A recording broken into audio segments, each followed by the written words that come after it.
Għas-sajf li ġej id-Dekchers f'Kemuna primarjament fiż-żona ta' bejn il-Kmiemen il-Blue Lagoon se jonqsu għal 35% ta' dak li kien hemm qabel. Ħabar dan il-Ministru għat-Turiżmu Clayton Bartolo fejn f'kummenti ma' One News spjega kif il-ħsieb wara dan kollu wasa biex lil pubbliku li jmorru jgawdu l-gżira ta' bejn il-gżejjer jingħatalu aktar spazju. Dan qegħdin nagħmluh sabiex nagħtu iżjed spazju lil pubbliku ġenerali, kemm lit-turisti u anke lil Maltin illi jridu jżiru Blue Lagoon. Apparti minn hekk irridu naraw li ntejbu wkoll l-esperjenza holistika tat-turist u ta' dawk il-Maltin li jmorru hemmhekk.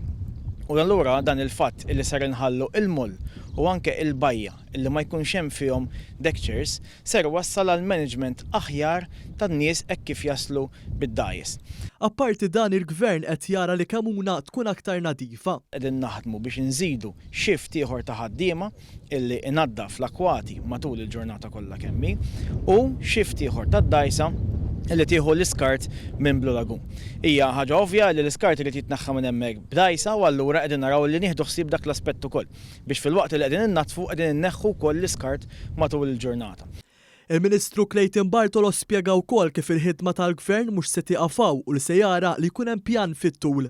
Dan kollu ser wassal biex fl-immedjat nibdew naraw riżultati iżjed pożittivi u esperjenza aħjar għal dawk kollha illi jżuru Blue Lagoon.